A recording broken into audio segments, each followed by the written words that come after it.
Sentando postura, estamos charlando entre ustedes, nosotros, haciendo esta mesa grande que tiene la forma de nuestro país. Vamos a hablar de balances. Sí. Usted, a la hora de hacer los balances, ¿qué pondera más? ¿Lo positivo o lo negativo? Y tratamos de ponderar lo positivo.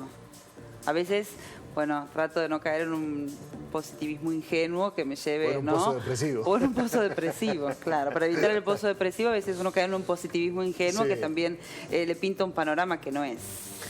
Bueno, a propósito de eso, ya vamos a hablar de la connotación política que tiene esto. Pero digo, en tiempos en los que no nos va bien a los argentinos básicamente, con la economía, ¿qué prefiere un ciudadano? Que tu gobierno te diga, mirá, me equivoqué en esto, la cosa no me salió acá, vino por acá, la intención fue buena, o que te diga que las cosas están bien cuando uno claramente percibe y vive en un marco que no está bien?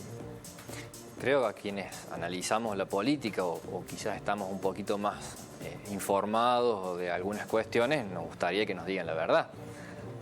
Pero no, eso no siempre sucede. Incluso me parece no solamente tiene que ver con un discurso político de los diferentes gobernantes, los diferentes niveles del Estado, sino también con los formadores de opinión. En eso entran también los medios masivos de comunicación. Digamos, no es responsabilidad solamente del gobierno. En todo caso, ante cierta información que puede ser o no ser veraz, también está el rol de los comunicadores para indagar acerca de cuánto se acerca o se aleja de la realidad. Sí, en un tiempo en que cualquiera tiene acceso a datos que son indicadores de la pobreza, del trabajo.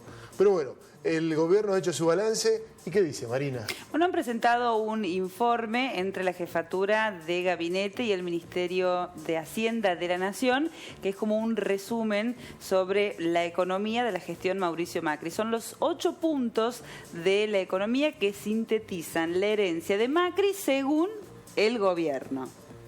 Vamos. Uno de ellos dice, programa económico. Por primera vez en mucho tiempo, esto lo dice el informe, Argentina tuvo una idea de largo plazo basada en reglas claras, estabilidad económica e inserción del mundo. Esto es más político. Bueno, ponele, está bien, empezás por ahí y después te pones los lentes y lees lo que sigue, que son otro tipo de datos que están relacionados ya con datos concretos. Y ahí empieza el ruido. Los repasamos, vamos. Bueno, continuamos. Sobre la inflación, bueno, es una cuestión más descriptiva, cualitativa. Este punto dice, es reflejo de una economía que en forma permanente parece querer sobrevivir por encima de sus posibilidades. También una construcción de sentido ahí, querer vivir por encima de sus posibilidades. O sea, ¿quién tiene la culpa de querer vivir por encima de sus posibilidades?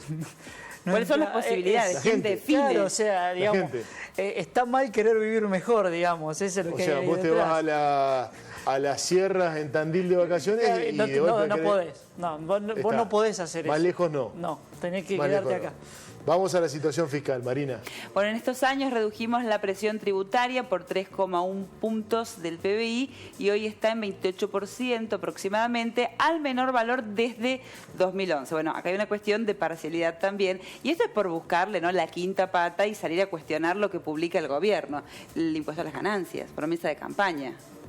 Ni se pudo reducir, ni se quitó, ni se eliminó, ni nada. Como te digo, para salir a interpelar lo que dice el informe. Bueno, la situación fiscal y los impuestos para los trabajadores, la situación no ha cambiado. Bueno, seguimos avanzando en este informe.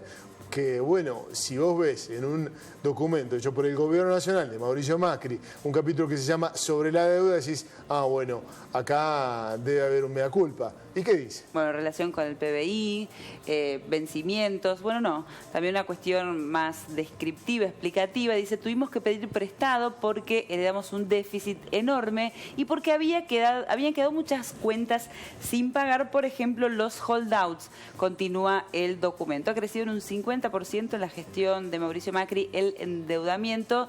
Debemos más de 330.000 millones de dólares. Seguimos repasando entonces, ya te vamos a contar la respuesta que tuvo del presidente electo de los argentinos. Tema central, neurálgico en el gobierno de Cambiemos, que tiene que ver con la energía. Esto básicamente, pero además también con las tarifas. Sí, en estos años se construyeron y se inauguraron 29 centrales eléctricas de generación térmica y se terminaron otras 12 que estaban en obra. El documento continúa indicando que se han reducido en un 40% la cantidad de cortes en el servicio eléctrico. Bueno, tiene tantas facetas esto. Sí. La verdad que hay un esfuerzo del gobierno de Mauricio Macri, lo ha habido en el tema de la energía. La verdad que fue un desmanejo en la época del kirchnerismo en las tarifas, pero la llevó a un lugar que terminó siendo algo para la familia argentina terrible, de sobrellevar las tarifas. 3.000% han subido y bueno, los cortes de energía también pueden estar vinculados con la caída del consumo, el cierre de las industrias y el cuidado de los hogares particulares. Ha caído el consumo de energía en el país, eléctrica y de gas. Bueno, ¿qué dijo Alberto Fernández después de esto? Que la verdad parecía ser un documento guardado en una botellita para el futuro. Dijo lo siguiente. Aunque queden 10 minutos de gobierno, les pido que paren con la mentira, porque hace 2 años nadie pensaba que la Argentina iba a tener la crisis que tiene y es producto de la gran inoperancia del gobierno. Bueno, y este es el punto. Alberto Fernández habla de mentira cuando se refiere al documento que ha presentado el gobierno y eso es lo que queremos charlar un poco, la relación entre el relato y la realidad. Algunos números que son oficiales, algunas cuestiones que tienen que ver con la percepción y con lo subjetivo. Bueno, esa es la propuesta, ¿no?, para esta mesa. Pero vamos a incorporar a una especialista del Centro de Economía Política Argentina de CEPA, que ha presentado un informe que es contundente, tiene que ver con los concursos y quiebras en Argentina y cómo vienen aumentando en los últimos años. Le damos la bienvenida a Eva Sacco, quien es economista de CEPA. Muy buenas noches, Eva, ¿cómo le va? Hola, ¿cómo estás? Un gusto. Igual Hola. para nosotros. Bueno, el dato es, no sé si decir contundente o catastrófico, que vendría a ser más o menos lo mismo. La situación de las empresas y las industrias, que pareció ser una de las variables más golpeadas por este gobierno. Sí, la variable de lo que tiene que ver con el sector industrial y de las pymes es uno de los sectores más golpeados. En el sector industrial se han perdido 150.000 puestos de trabajo. Son puestos, siempre en general, son los que eran puestos de calidad, ¿no? Son puestos generados por el sector privado, bien remunerados, en general son puestos registrados. Entonces, sí, es un verdadero industricidio lo que ha llevado a cabo este gobierno, donde se ha apostado por un modelo basado en la especulación financiera y se ha dejado de lado completamente todo lo que tiene que ver con lo productivo. Eva, ¿de dónde sacan ese dato? Porque ese mismo informe nosotros, bueno, lo que publicamos, lo que mostramos, es una síntesis y hemos elegido algunos puntos, pero respecto de la situación del empleo, el gobierno asegura que ha creado 1.250.000 nuevos puestos de trabajo entre formales e informales. Ustedes hablan de una caída de más de 200.000 puestos de trabajo. ¿Cuáles son las fuentes de ustedes y de ellos? A ver, las fuentes nuestras son las mismas, son las fuentes oficiales, ¿sí? Cuando nosotros hablamos de 150.000 empleos industriales menos, es un dato que cualquiera lo puede chequear, es el dato que publica el Ministerio de Trabajo, ANSES, digamos, se publica, el Ministerio de Trabajo publica lo que se llama el SIPA, ¿sí?, que es el Sistema Integrado de Previsión Social. Todos los puestos laborales registrados hacen aportes, ¿sí? Entonces eso se informa, hay un sistema que eso se informa y se publica mes a mes cuántos puestos de trabajo hay y eso también se puede desagregar por sectores, ¿sí? En el sector industrial es uno de es el sector donde mayor destrucción de puestos de trabajo hubo y donde hubo 150.000 puestos de trabajo menos en los últimos 4 años en el sector industrial. Eso es un dato absolutamente chequeable. Hay menos empleo registrado, también es un dato absolutamente chequeable. Ellos hablan de que se ha creado puestos de trabajo no registrados, informales. Ese dato surge de la encuesta permanente de hogares. Es un dato muestral, no tiene la misma contundencia que un dato ¿sí? que es censal, como el dato del CIPA, ¿sí? Que registra y que además incluye a todos los trabajadores del país. Ahora, ponele que es cierto, ¿no? Entonces lo que nos está diciendo esto es que se está reemplazando trabajo registrado, trabajo formal, trabajo que hace aportes y que el día de mañana tiene derecho a una jubilación y que le paga las jubilaciones a los actuales jubilados, por trabajo informal, trabajo que tiene que no tiene derecho, ¿sí? Que está peor pago, que no tiene paritarias, lo cual, aún en ese caso, ¿sí? No es una buena noticia.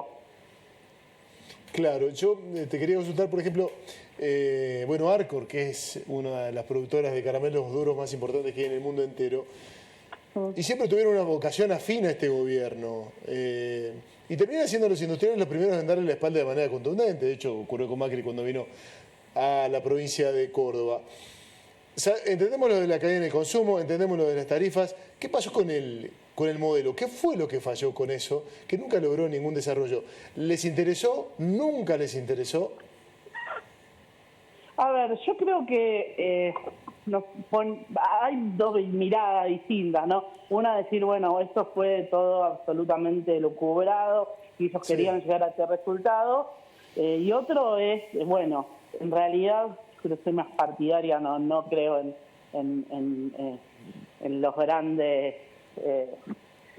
como, bueno, no me sale la palabra, pero no creo en las teorías conspirativas, ¿no? Sí. Pero sí lo que creo es que de parte de los economistas que apoyaron este gobierno, de parte de la formación que han tenido las élites y las clases que fueron las que fundamentaron, ¿no?, este modelo económico, y este gobierno, tiene una formación pensando que, bueno, vos lo que tenés que hacer es liberar todo y el mercado se va a encargar de solucionar, ¿sí? Lo único que tenés que hacer es incentivar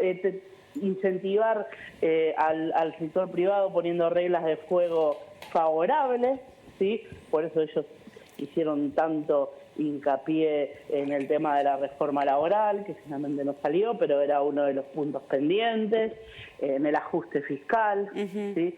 Y, bueno, es un modelo que, si uno analiza en la historia económica argentina, se probó varias veces y nunca funcionó. Esto no quiere decir, así como te digo esto, que algunos funcionarios y algunos sectores, sobre todo los más asociados al sector financiero, no hayan hecho negocios muy beneficiosos, ¿sí? Pero en términos globales yo creo que ellos creían en lo que estaban haciendo y que creían que esto iba a funcionar. Les faltó estudiar historia argentina. ¿No hubo mala fe para vos, Eva? A grandes rasgos, la verdad, yo no puedo creer que un conjunto tan grande de personas haya tenido mala fe, lo cual no quiere decir que por ahí algunos sí la tenía, y que sí, lo que te puedo decir es que lo que pasó en el último tiempo, yo ahí sí creo que hubo mala fe, y lo que está pasando ahora, porque bueno, es una estrategia para intentar posicionarse ellos como oposición y tratar de poner todos los palos en la rueda que se pueda a un próximo gobierno. ¿Vos decís lo que pasó con el dólar después de las PASO? Lo que pasó con el dólar después de las PASO, y bueno, lo que pasó también con todas las medidas que han tomado, primero intentando ganar unas elecciones que ya estaban perdidas por las PASO, pero también eran medidas como esta de la quita del IVA, bajar impuestos a las ganancias, generaron un montón de problemas con las provincias, total, que venga y el que venga después se arregle. Ahí sí yo creo que hubo mala fe. Pero más allá de eso, lo que tiene que ver con un modelo financiero, yo creo que ellos realmente creían. Igualmente, como te digo, esto no implica que algunos funcionarios realmente hayan hecho negocios muy importantes y muy interesantes, y hay que mirar y hay que observar lo que pasó. Sobre todo en la época donde Caputo tenía la Secretaría de Finanzas, hasta que, bueno, después terminaron acudiendo al FMI, pero Caputo hizo una emisión de deuda impresionante, ¿sí? Y hay que mirar muy bien qué es lo que pasó ahí. Sí, claro. Bueno, uno de los esfuerzos más importantes del gobierno de Mauricio Macri fue el de traer capitales. Pasa que quizá habría que dividir entre los capitales que son meramente especulativos en lo financiero y aquellos que venían a invertir, que claramente es lo que necesita un país. No vinieron capitales que no sean especulativos. Claro. Claro, no vinieron, claro, a eso me refería. No vinieron especulativos. No vinieron capitales a invertir, no hubo inversión que no sea inversión especulativa, porque justamente cuando vos haces todo lo posible para destruir al mercado interno, ¿sí? Y ponés la tasa de interés alta y generás que la posibilidad de que haya una ganancia muy importante solamente por venir y poner la plata y tenerla trabajando, bueno, ¿para qué va a venir alguien a ponerse una fábrica? Bueno, ¿sí? yo te quiero preguntar ahora, ya con la mirada en el futuro, sí. digamos, ¿cómo la ves hacia el futuro? El presidente electo ha estado en México, se ha reunido con empresarios importantes, el más millonario del mundo, el dólar aquí está alto, sirve eso, es competitivo. ¿Cómo lo ves al futuro, a lo que tiene que ver con la industria nacional? Es difícil no es la fácil. pregunta que me haces. Sobre todo, uno no tiene la bola de cristal, ¿sí? Lo que sí uno puede decir es, a ver, cuando asumió el gobierno de Macri, uno decía, a ver, están tomando estas medidas, ellos además avisaron que era lo que iban a hacer, sabemos hacia dónde va, ¿sí? Alberto no está avisando tanto, Alberto Fernández no está avisando tanto, pero uno más o menos puede dar cuenta que seguramente él dijo, ¿no? Vamos a bajar la tasa de interés, con lo cual eso es una muy buena noticia para el sector productivo, ¿sí? Porque se desincentiva la especulación financiera y entonces uno espera que se vuelque más capitales hacia lo productivo. Y pueden tomar crédito. ¿Cómo? Y pueden tomar crédito los industriales con una tasa más baja. Pueden tomar crédito. Ahora, lo que yo también te digo es, bueno, hay ciertas cuestiones que uno espera, no sé si lo va a tomar o no, pero uno dice, bueno, esperemos que vaya por este lado, porque es la única posibilidad realmente para que la economía se reactive, como dice, ¿no? Como dice el presidente electo, de encender la economía nuevamente. Y tiene que ver con el completo desequilibrio que hay en los precios relativos de la economía. El salario está extremadamente bajo. Nosotros tenemos que el 74% del empleo en el país, en Argentina, se explica por las pymes. Ahora es un poco menos porque justamente muchas pymes han cerrado. Eso significa aproximadamente el 50% del empleo total. Es el 74% del empleo privado y el 50% del empleo total. La mayor parte de las pymes, el 99% de las pymes son mercado internista. Solo hay un 1% de pymes que específicamente se dedican a la exportación. Hay que profundizar, digamos, que las pymes se reconviertan y puedan exportar parte de su producción, pero hoy en día la mayor parte de las pymes producen para el mercado interno. Si la gente gasta la mayor parte de su ingreso en pagar la comida, en pagar las tarifas, en pagar los alquileres y pagar el transporte, lo que son los bienes y los servicios esenciales, no le queda absolutamente ningún resto para consumir las cosas que producen las pymes, para comprar ropa, para salir a comer una pizza, para ir al teatro, para irse de vacaciones, no le queda resto. Eso es lo que está pasando ahora en la economía, que los precios de las cosas esenciales y de los bienes y servicios esenciales se llevan la totalidad de los salarios. Parece fácil la ecuación planteada en esos términos. Eva, te agradecemos un montón el contacto. Bueno, por favor, un gusto. Que tenga buenas noches. Un abrazo, muy amable. Datos interesantes los que ha sumado Eva y claro, en eso del consumo interno es bastante claro. ¿Cómo lo ven ustedes al tema? ¿Cómo lo ven hacia el futuro? Indudablemente lo que plantean los especialistas, que son una voz un poco más, seguramente más autorizada que uno en este sentido, es bastante cauto, por lo menos, digamos. No digo sombrío el futuro, pero tampoco que es magia, como bien lo planteó Alberto Fernández. Digamos, el 10 de diciembre, si bien va a haber un cambio de gobierno, no es que eso signifique o implique una mejora automática de todas las variables. La realidad es que no solamente hay inflación alta, también está estancada la actividad económica, la capacidad instalada, por lo que dicen algunos también datos importantes, está al 50% de su capacidad produciendo. O sea, el país está devastado en su esquema productivo y tiene que ver con esto de la valorización financiera. Es decir, los incentivos fueron hacia un lugar que no es la producción. ¿Y por qué el informe del gobierno dice otra cosa? Dice algo totalmente distinto a lo que indican los números oficiales. Tiene que ver con la construcción del sentido, tiene que ver con el relato. Está en la convicción de que con el solo hecho de decirlo alguien va a tomar esa realidad como dada. ¿Por qué el documento dice Hay eso? un interés indudablemente. Ese interés es construir seguramente un sentido y que ese discurso también se difunda creo que yo principalmente a sus votantes, digamos, quien no eligieron, porque estamos ya después de las elecciones. Sí. O sea, el acto electoral ya pasó, el gobierno no va a poder convencer a quienes no lo eligieron, eso está claro. En todo caso, pareciera un mensaje... Para fidelizar. Podría ser de alguna manera, digamos. Una especie de búsqueda de construirse nuevamente como una oposición pensando en los 4 años que se vienen, digamos. Sí, o la manía que tienen los políticos argentinos de construir un relato. Agustín, Sí. te quiero preguntar, hablabas recién, y es interesante esa mirada, a partir de los alumnos, la universidad, ¿cómo les impacta a ellos la posibilidad del trabajo, el primer trabajo? ¿Tienen conciencia de trabajar aquí, de viajar, de irse? Mira, lo que uno ve es que en realidad en la universidad la idea del salir, digamos, tenés dos mundos muy distintos. Un grupo de estudiantes que ya está laburando y que vive todos los días los líos económicos y demás, y otro grupo de estudiantes que está saliendo, digamos, a mí me toca dar encima en 4º año, entonces yo los tengo justo antes de recibirse y... para cómo reciben todas las palias que les mandamos nosotros, claro, de lo que es hoy el campo laboral, en el caso nuestro del periodismo, que está muy complicado. Y hay mucha incertidumbre. La idea de qué va a pasar con el después, qué va a pasar en esta economía que está tan complicada, es una incertidumbre. Pero bueno, yo creo que, digamos, hay una idea general de... No está esta cuestión de hay que irse del país. Que sí, yo notaba, por ejemplo... Depende de las carreras también. Claro, exactamente. ¿Qué proyección tienen hacia el exterior? Exactamente. Bien. Yo recuerdo, por ejemplo, cuando yo estaba... La crisis del 2001 a mí me agarró en el secundario.